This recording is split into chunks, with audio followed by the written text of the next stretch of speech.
take one. We're going to do a full run through. All cameras should be sunk on this. Good morning, Facebook family, friends, and my faithful, loyal YouTube subscribers. Today it is Tuesday. It is the 17th of April. We're not in May. The year is 2018. This ain't 2017 or 2014 or 2012 or whatever I be saying sometimes. It is May. It is April 17th, 2018. What a beautiful day it is. Well,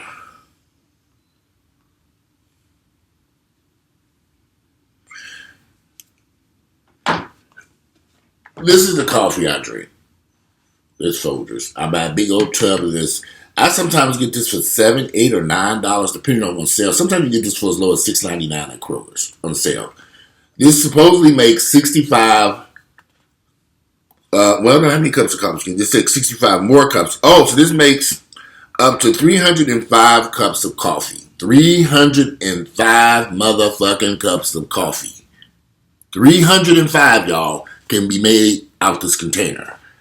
I probably don't get 305 coffees. I like my coffee kind of strong. Coffee is just a water-based drink. Water filters through the coffee beans, and you have this coffee. It's just water, basically. We ran through called caffeine, whatever, sugar.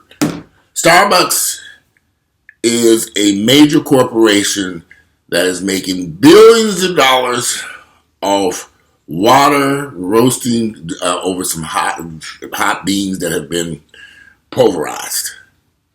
Their profit margins are sky high, ridiculously high, when they can charge $5, $6, $7 for a cup of fucking coffee. It's probably costing them 50 cents to make, and I'm stretching when I say 50 cents. I guess after you pay for employees, trucking, they making a killing. Period. Starbucks they're making a killing. Starbucks has recently began moving into more black neighborhoods so black folks can experience this high price ass coffee. I drink Starbucks on occasion. I run in there if I want some coffee and I want a latte, or I get the caramel macchiato, whatever, ground, large things, get that little drizzle of foam. They drizzle the caramel on, pop something on top of it, slap a lid on it, I stir it up, put some Splendid, and get my car and boogie on down the road to the gym. I sometimes stop in and buy that mess. But most of the time, I am at home drinking this mess, because it's a whole lot cheaper. It's just coffee. I get my little coffee. I sit here in my house. I ain't got a bunch of white folks or crazy people sitting up in here. I can use my Wi-Fi. I don't have to leave or be accused of being I do a lot of business here in my home. I've had some issues. We used to do a lot of business in Starbucks. I'm tired of this place. First off, you can't really have a good business meeting in Starbucks. It's kind of like a meeting point. If you way over here and you way over there, we'll meet in the middle at a Starbucks. Now, McDonald's has Wi-Fi, free Wi-Fi. Now, I tell people, let's just meet at McDonald's. They got Wi-Fi and ain't nobody going to be in there. We can go in there and take care of our business and maybe have a Big Mac along the way. And their coffee, to me, McDonald's coffee, which is $1 for a large cup, tastes better than Starbucks to me. I did business in McDonald's because they have Wi-Fi, good Wi-Fi, because there ain't nobody in there hogging the system. So you be there by yourself. Even some Burger Kings have Wi-Fi now, and their coffee is just as good too. So, the way I'm trying to say is, a lot of people are attacking those two young brothers who went into that Starbucks for a business meeting, because this is what people do today. And if you've never had a business meeting in Starbucks, and I've had multiple business meetings inside Starbucks for all kinds of stuff, we meet at Starbucks. You wait till the person arrives. Then you handle your business. Then you leave. That's it. I'm not a big fan of Starbucks doing business there because it's always packed. So you can't really have a private conversation. You kind of whisper. Because you don't want nobody to hear your shit. I like to take care of business right here in my home, the comfort of my house. I have coffee. I have a refrigerator full of shit. I got good Wi-Fi. Ain't a bunch of people here listening to my conversation. It is private. But I don't know. A lot of folks are attacking those young men who went there for that business meeting. Welcome to Niggaville, y'all. We have to understand something about Niggaville. The architects of Niggaville are white people. They created Niggaville. They created that place. Yeah, Niggaville is a place in your mind where black folks are either mistrusted, or we're violent, or we're crazy, or there's all these issues about Niggaville. Yeah, Niggaville is a community. It is, in some instances, a physical community. I've been to Niggaville, but it's also mainly up here. It's here inside your head. So, and white folks created this by when they brought when white folks kidnapped blacks. Let's just be honest, they kidnapped blacks and purchased them in Africa and brought them back here and to work for free as slaves. They created Niggaville then. That world still exists. Whenever you go someplace, white people look at you funny. I've been in plenty of Starbucks where you walk in the door, like when you're traveling down the highway or even certain parts of Atlanta, I'll run into Starbucks. These white folks look at you like, they give you that look. As soon as you walk in, they all look up from their laptops and like, a nigga walked in. It's like it's that deer headlight look. And then they assess the situation. Oh, he seems to look decent. They go back to work. But they don't think they keep an eye on your ass. That's how you operate. There's been still a lot of ignorance and fear about black people in our country for years. They have created the situations that we see in black neighborhoods, but they won't admit this. They won't admit they are the architects of Niggaville. They won't admit that they are the architects of prejudice, racism, hate, lynchings. None of it. They won't admit that. They won't admit the truth of the matter is they're responsible for 99.9% of the issues you see in Niggaville. White folks won't admit that though. Never. That's your problem. But you created this problem. But they will never admit that. I get it. So in some instances, we have to take control of our own lives and our own communities. Back to that Starbucks for a minute. I noticed many years ago that Starbucks was getting unfriendly with these locking of the bathroom doors. You had to be a customer to use the bathroom. You want it because they're going into these urban areas. And there are a lot of homeless people out in the streets and stuff, so they put these little locks. You can go around to Starbucks when you use the bathroom and go. Come on, I've used Starbucks bathrooms like a billion times, and I really park my car and Starbucks use the bathroom. There's no difference than McDonald's, Burger King, Wendy's, Kroger's, Publix, public restrooms. I go use them. And Starbucks puts the little locks on the door, so you need the code, so you got to go up to the front. What is your code to the restroom, please? Most times they just yell it out to you. Now, this is where things get tricky. Anybody that walks through that door is more than likely going to be a customer. They want a code. You have to ask them for the code. So if you got a fucking fool behind the register, they want to guard the codes to the bathroom. I've had this happen. Are you ordering something? Yes, after I get through pissing. After I get through peeing. They say, okay. And give you the code. I've had them ask me that. Your bathrooms are for customers. Are you ordering something? Yeah. And in many instances, this took place in all white areas where there were no homeless people to be found. Not in Midtown Atlanta where thousands of homeless people. Not on Pops in Midtown near the Home Depot where you have vagrants and day workers across that Starbucks. I've been on many occasions and got the code to use the bathroom and asked me any questions. It's always up to the person behind the register. The one Starbucks that have this code, not all of them have them, because I've been to a few where you can just use the bathroom. They don't have that code. But more in the urban areas where Starbucks has come into, Niggaville's, they lock the bathroom door and put this little password you need to get into the bathroom. Lots of businesses do this. A lot of gas stations have keys. They've been doing this for years since I was a little kid. We need a key to the bathroom. You give you the key, you go unlock the bathroom door, use the bathroom, come back out and give back that key. Going on for years.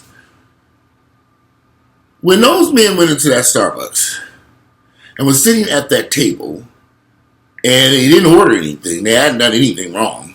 I've gone into many a Starbucks and sat at a table and waited for somebody and sat out at a business meeting. Sometimes I didn't know anything. If I wasn't feeling like ordering something, I did. Most times I'm greedy. I'm going to go get some cake. Let me at least get some of that lemon pound cake up there for expensive ass mess.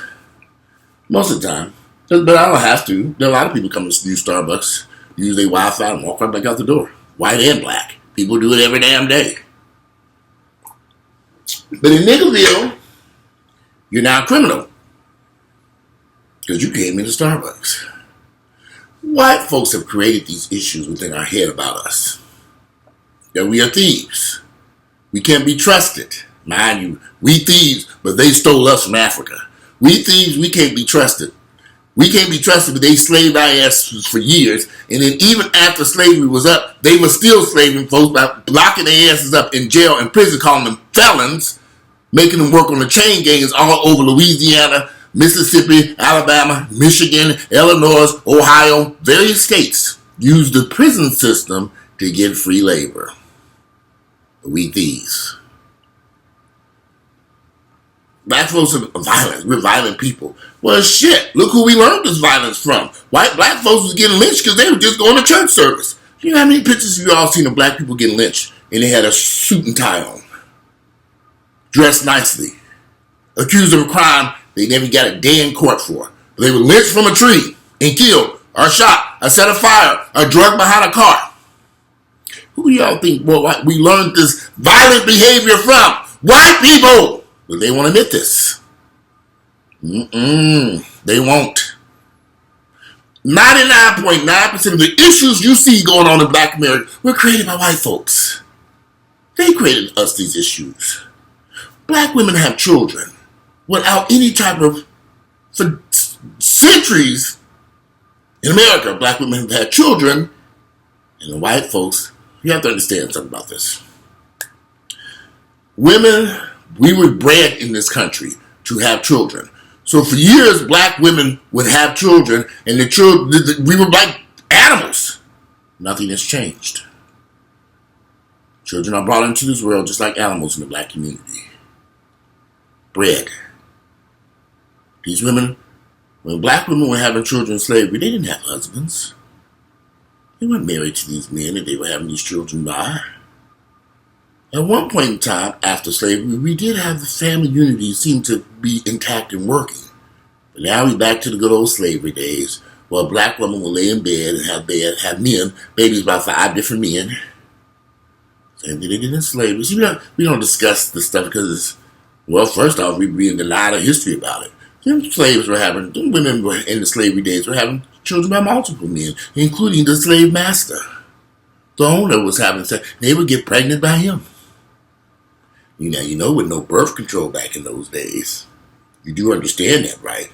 There was no such thing as a condom back in slavery days. So when the slave master went down there and fucked with them damn women, he did leave his semen in them, and many times impregnated them and had a slave born. How do you think you got the Creole people in Louisiana? Right? With no light-skinned niggas down there fucking each other. Those were the slave masters who created that problem down there. So, people want to criticize me about my Niggaville series. They say I'm bringing black folks down by using the term Niggaville. No, I'm not bringing us down. I'm just discussing the issue that we have in our community that's been here for decades, centuries. We didn't create problems. We are participating in these issues. Many of us don't know Niggaville exists, and that there's something better out there. I found out myself. I should be deeply entrenched in Niggaville thinking that I had to write checks and do illegal activities so I can have a nice life. I didn't have to do that. But at that time, in my mind, not just me, I had plenty of friends who were selling drugs. Friends I met who were doing armed robberies. People I personally know who were robbing banks. Sure were. Met them in my own 2 eyeballs. I met this group of guys, nice brothers, working out at the gym, they in good shape, told me they own American Express, GNC. It's back in the 90s. They were called the Morning Glory Robbery Gang. I found that out later. They were trying to bring me into their fold, but I didn't know this. By that time, I was doing real estate. They were like, you should come hang out for a business meeting with us. And I'm doing a business meeting.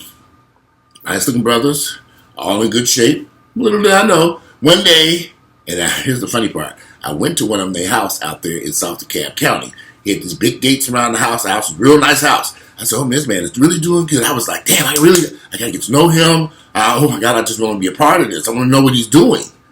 Thank God I didn't. One morning I was in bed sleeping, woke my ass up and turned on the TV.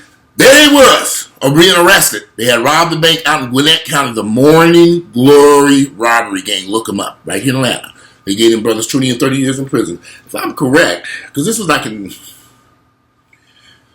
this had to be 96, 97. Some of them might be out on parole by now. Me and Earl been together about 21 years. They gave them brothers about 20-something odd years in prison because they own restaurants. They did own businesses. One owned a barbecue restaurant. I was hoping I met some lady, she said she was writing a book about the Morning Glory Robbery Gang. I don't know if she ever wrote that book about those people. But they were some interesting, but they were trapped in Niggaville. They were robbing banks to support the lifestyle. They lived in nice houses, nice cars, owned businesses. Their wives and children had no clue this is what these niggas was up to. Bank robbery. Google it. I met those guys myself. Niggaville, y'all. Well, we do crazy shit. Have children. Without a place to live. No husband, no nothing. But we do innocent slavery. Where we commit crimes and robbery. Where we will get violence and mayhem. We'll kill somebody in a heartbeat. Somebody could look at you the wrong way and you will shoot and kill them. Because white folks did this to us. Plenty of black folks have been killed by white people just because they looked at a white woman the wrong way. Or they thought this black person was arrogant or something. This was all created by white folks. And I'm not trying to knock white folks or black folks. This is our history. This is American history.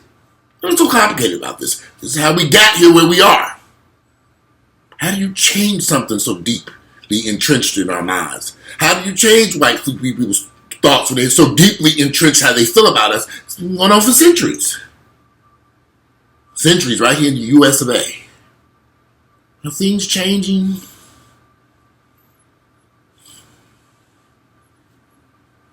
Are things changing? Yeah, no, yeah, no, yeah, no. Yeah, no. It's the truth. We still got levels of poverty in the black community. It's been like this for centuries. I just came from Fremont, Mississippi. I drove through there and saw them poor niggas living in shacks down there. Some blacks were living in decent houses, but we were driving through them country roads of Mississippi. I saw a lot of fat black folks in some raggedy ass shacks. I saw those houses. I saw them black folks. I saw those kids running around playing in the dirt. I saw it. As I sped by them in my $80,000 BMW truck, trying to get back to Georgia. I saw everything down there. I know about Niggaville. We have to understand white folks are the architect of Niggaville. They created this mess. And here's the funny part. You don't like Niggaville? The people who created Niggaville, the white folks who created Niggaville, they're going to have to be the ones to dismantle Niggaville.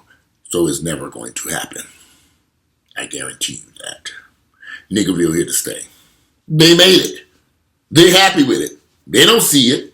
Doesn't affect their lives. But they're the architects of it. They're never going to change it. Why would they tear it down? Why? It keeps the niggas locked in a box. It keeps you trapped in Niggaville. You stay over there.